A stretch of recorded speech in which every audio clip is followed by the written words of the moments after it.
Locus Paquetá injured, এই ব্যাপারটা Carlo অ্যানচেলত্তির জন্য খুবই খারাপ একটা ব্যাপার। খারাপ ব্যাপার কেন? এই মুহূর্তে কার্লো অ্যানচেলত্তির স্কোয়াডে লোকাস পাকুয়েতা প্রোফাইলের কোনো প্লেয়ার নাই। কার্লো অ্যানচেলত্তির কাছে অনেক মিডফিল্ডার আছে, বাট লোকাস পাকুয়েতা টাইপের তার প্রোফাইল যেমন, ওই প্রোফাইলের মিডফিল্ডার নাই। লোকাস পাকুয়েতা কেমন মিডফিল্ডার? সে সেন্ট্রাল মিডফিল্ডার, সাথে সাথে সে একজন অ্যাটাকিং মিডফিল্ডার বা প্লে মেকিং যে রোলটা ওইটা সে প্লে করতে পারে। ইভেন কার্লো অ্যানচেলত্তি ওয়ার্ল্ড কাপে ওইটাই করাইতেছে। মানে কার্লো অ্যানচেলত্তি লোকাস পাকুয়েতাকে দুইটা পজিশনে খেলাইতে পারতেছে, তাকে সেন্ট্রাল মিডে খেলাইতে পারতেছে, ইভেন নাম্বার 10 রুলও খেলাইতেছে। এখন আপনারা যদি স্কোয়াড দেখেন, স্কোয়াড আপনারা দেখবেন যে লোকাস পাকুয়েতা টাইপের মিডফিল্ডার কার্লো অ্যানচেলত্তির হাতে এই মুহূর্তে নাই। হ্যাঁ, আছে দানিলো সান্তোস, বাট বিশ্বকাপের নকআউট ম্যাচগুলোতে দানিলো সান্তোসের উপর স্টার্টিংয়ের যে ভরসাটা ওইটা কার্লো অ্যানচেলত্তি রাখবে কিনা ওইটাই কিন্তু মেন বিষয়। এরপর কার্লো অ্যানচেলত্তির কাছে রাফিনা আছে, যদিও রাফিনা ওই টাইপের প্লেয়ার না, ওই প্রোফাইলের প্লেয়ার না। রাফিনাকে দিয়ে আপনি অ্যাটাক করাইতে পারবেন, রাফিনা রান নিবে, রাফিনাকে দিয়ে আপনি চান্সেস ক্রিয়েট করাইতে পারবেন, বাট প্লে মেকিংয়ের যে ব্যাপারটা ওইটা আপনি রাফিনাকে দিয়ে করাইতে পারবেন না। এখন কার্লো অ্যানচেলত্তির যে সিস্টেম, কার্লো অ্যানচেলত্তি এতদিন কি করছে? নাম্বার 9-এ ম্যাথিউস কুনহাকে খেলাইছে, নাম্বার 10-এ মানে প্লে মেকিং রোলে প্লে মেকার হিসেবে লোকাস পাকুয়েতাকে খেলাইছে। বাট লোকাস পাকুয়েতার নাম্বার 10 রোলে খেলেও তার রোলটা ছিল একটু ভিন্ন। তার যে রোলটা ছিল, মানে লোকাস পাকুয়েতার যে রোলটা ছিল, যে পজিশন ছিল, ওই পজিশনটা কে খেলছে? ওই পজিশনে ম্যাথিউস কুনহা নিচে নামে খেলছে। এই যে অ্যাটাকিং লাইনে যে স্পেস ক্রিয়েট হয়েছে বা চান্সেস ক্রিয়েট হয়েছে, এখানে অনেকটাই কুনহার অবদান আছে। কুনহা নিচে নামে আসছে, উপরে স্পেস করে দিছে, আবার নিচে নামে আসছে, এখান থেকে বল ডিস্ট্রিবিউট করছে বা এখান থেকে বল ক্যারি করছে। এখন এই টাইপের প্লেয়ার কিন্তু আর নাই। এখন কার্লো অ্যানচেলত্তি যদি ম্যাথিউস কুনহাকে নাম্বার 10 রোলে খেলায়, ধরুন নাম্বার 10 রোলে খেলাইলো, তখন কি হবে? তখন কার্লো অ্যানচেলত্তিকে একজন প্রপার নাম্বার 9 খেলাইতে হবে। ধরুন ইগোর থিয়াগোকে খেলাইতে হবে বা এনরিককে খেলাইতে হবে। বাট ইগোর থিয়াগোর উপর কার্লো অ্যানচেলত্তির ভরসা সম্পূর্ণ উঠে গেছে। আর এনরিককে রাখা হয়েছে কেন? এনরিককে রাখা হয়েছে সুপার সাব হিসেবে। সো এনরিক আর ইগোর থিয়াগো এই দুজনের কাউকে কিন্তু স্টার্ট করাবে না। তার মানে কি? তার মানে ম্যাথিউস কুনহা নাম্বার 9-এ থাকতেছে আর কার্লো অ্যানচেলত্তি একজন নাম্বার 10 খেলাবে। এখন ওই নাম্বার 10টা কে হবে, প্লে মেকারটা কে হবে, ওইটাই কিন্তু মেন চিন্তার বিষয়। এখন কার্লো অ্যানচেলত্তির কাছে যে অপশন নাই এমনটাও না, কার্লো অ্যানচেলত্তির কাছে অপশন আছে। অপশনকে নেইমার জুনিয়র। আমি আপনাদেরকে বলি, এখানেও কিন্তু অনেক স্টোরি হবে। নেইমার জুনিয়রকে যদি নাম্বার 10 রোলে খেলাইতে হয় বা কার্লো অ্যানচেলত্তি খেলায়, এর আগে কার্লো অ্যানচেলত্তিকে কিন্তু একটু অন্য ধরনের পরিকল্পনা করতে হবে। অন্য ধরনের পরিকল্পনা বলতে, নেইমার যদি খেলে, আপনি নেইমারের কাছ থেকে হিউজ চান্সেস পাবেন, আপনি নেইমারের কাছ থেকে হিউজ ডমিনেশন পাবেন, অ্যাটাক পাবেন, বাট আপনি ওই ডিফেন্সিভ কন্ট্রিবিউশনটা নেইমার জুনিয়র কাছ থেকে বের করতে পারবেন না। নেইমার জুনিয়রকে স্টার্ট করাতে চাইলে বা প্লে মেকিং রোলে খেলাইতে হলে আপনাকে অবশ্যই আপনার ডিফেন্সিভ মিড প্লাস ডিফেন্সিভ লাইনকে সলিড রাখতে হবে। নেইমার জুনিয়র আপনাকে ডিফেন্সিভ কন্ট্রিবিউশন দিবে খুবই কম, যেমনটা পাকুয়েতা দিত তেমন দিবে না। পাকুয়েতা কি করতো? কুনহা যখন নিচে নামে আসতো তখন পাকুয়েতা কি করতো?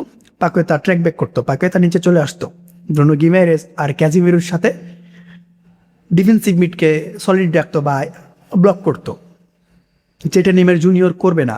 নেইমারের কাছ থেকে আপনি সব পাবেন। নেইমারের কাছ থেকে আপনি চান্সেস ক্রিয়েট পাবেন, নেইমারের কাছ থেকে আপনি থ্রেড পাবেন, নেইমারের কাছ থেকে ফাইনাল থার্ডে বল ডিস্ট্রিবিউট পাবেন। নেইমার জুনিয়র পিচ ইন করার পর ফাইনাল থার্ডে আপনার হিউজ বল ডিস্ট্রিবিউট হবে, এটা নিয়ে কোনো ধরনের ডাউট নেই।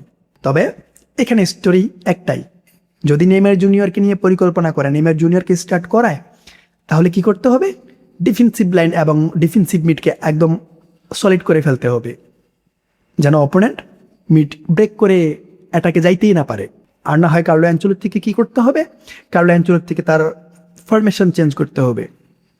ফরমেশন চেঞ্জ বলতে, এখন 4-2-3-1 খেলতেছে, তখন চেঞ্জ করতে হবে 4-4-2 অথবা 4-2-2-2-তে। আমরা লাস্ট যে ফ্রান্সের বিপক্ষে বিশ্বকাপের আগে ফ্রান্সের বিপক্ষে ব্রাজিল যে ম্যাচটা খেলছে, ওই ম্যাচে কি হয়েছে? কার্লো অ্যানচেলত্তি 4-4-2-এ খেলাইছে, ওইটা 4-4-2 আমরা বলতেছি, বাট ওই ফরমেশন ছিল 4-2-2-2। যেখানে ভিনিসিয়াস জুনিয়রের নিচে মার্টিনেলিকে খেলাইছে। এরপর ম্যাথুইস কুনহার নিচে রাফিনাকে খেলাইছে। মানে উনি অ্যাটাকিং লাইনটাকে একদম সলিড করে ফেলছে। এখন উইং ব্যাকের যে দুইজন, একজন ছিল মার্টিনেলি, একজন ছিল রাফিনা, এই দুজনের কাজ কি ছিল? এ দুজন ওই বাকি দুজনের সাথে অ্যাটাক করছে। আবার এ দুজন কি করছে? নিচে আসছে, ডিফেন্সিভলি কন্ট্রিবিউশন রাখছে। এমন না যে এরা শুধুমাত্র অ্যাটাক করছে, এদের কাজ ছিল অ্যাটাকিংয়ের সাথে সাথে ডিফেন্সিভলি কন্ট্রিবিউশন রাখা। আর এই ফরমেশনে খেললে কিন্তু দুইজন প্লে মেকার হইতেছে। অ্যাটাকিং লাইনে আপনার দুজন প্লেয়ার আছে, ওই দুইজন প্লে মেকার আপনার ডিফেন্সিভলি কন্ট্রিবিউশনও রাখবে, আপনার অ্যাটাকিং লাইনও ইম্প্যাক্ট রাখবে। সো এই ফরমেশনে যদি যায়, আই থিঙ্ক খারাপ হবে না। এই ফরমেশনে যদি কার্লো অ্যানচেলত্তি খেলে বা এই সেম প্লেয়ারদেরকে নিয়ে যদি কার্লো অ্যানচেলত্তি খেলে, তাহলে নরওয়ের যে কুইক কাউন্টার, নরওয়ের যে প্রেসিং, ওইটা মিডে ব্লক করা পসিবল। আবার মিড থেকে কুইক কাউন্টার দেওয়া পসিবল। কারণ আপনার যে মার্টিনেলি থাকবে বা আপনার রাফিনা থাকবে, এরা কিন্তু ট্র্যাক ব্যাক করবে। এরা ওই যে অ্যাটাকিং লাইনে বসে থাকবে না, এরা নিচে আসবে, ট্র্যাক ব্যাক করবে, এখান থেকে বল ডিস্ট্রিবিউট করবে বা ডিফেন্স করবে, অ্যাটাক করবে। আবার কার্লো অ্যানচেলত্তি চাইলে এখানে চেঞ্জও করতে পারে। উনি সেম ফরমেশন রাইখা দানিলো সান্তোসকে নিয়ে আসতে পারে। দানিলো সান্তোস হতাশ করবে না, যদিও নকআউটের ম্যাচ, যেই কোনো কিছু হইতে পারে। কার্লো অ্যানচেলত্তি রিস্ক নিবি কিনা আমি জানি না। আবার এমনও করতে পারে, অন্তত এই ম্যাচের জন্য, এই ম্যাচে গেম বের করার জন্য আপনারা একটু দেখেন, নরওয়ে কিন্তু আপনার অ্যারিয়ালি খুব ভালো পারফরমেন্স দিবে, এরা গেম বের করে ফেলবে। এদের হাইটগুলো আপনারা একটু দেখেন। এদের কাছ থেকে গেম বের করার জন্য, এদের বিপক্ষে ম্যাচে বের করার জন্য আপনাকে অবশ্যই নেইমার জুনিয়র টাইপের প্লেয়ার খেলাইতে হবে গেম বের করার জন্য। কারণ স্পেস ছাড়া আপনি ডমিনেট করতে পারবেন না, স্পেস ছাড়া আপনি অ্যাটাক করতে পারবেন না। তারা ফিজিক্যালি আপনাকে ডমিনেট করার ট্রাই করবে। যদি কার্লো অ্যানচেলত্তি ট্যাকটিক্যালি চিন্তা ভাবনা করে, তাহলে I think Neymar junior starter হইতে পারে। যদিও কার্লো অ্যানচেলত্তি নেইমার জুনিয়রকে নিয়ে ওই ধরনের কোনো রিস্ক নিবে না। এখন দেখি আমরা কার্লো অ্যানচেলত্তি কাকে নিয়ে পরিকল্পনা করে। কারণ ভাই, কার্লো অ্যানচেলত্তির উপর আপনারা ভরসা করেন। কার্লো অ্যানচেলত্তি যে কোনো প্লেয়ারকে দিয়েই কিন্তু হুট করে খেলায় ফেলবে না। উনি সেই পরিকল্পনা নিয়েই কিন্তু নরওয়েকে ফেস করবে।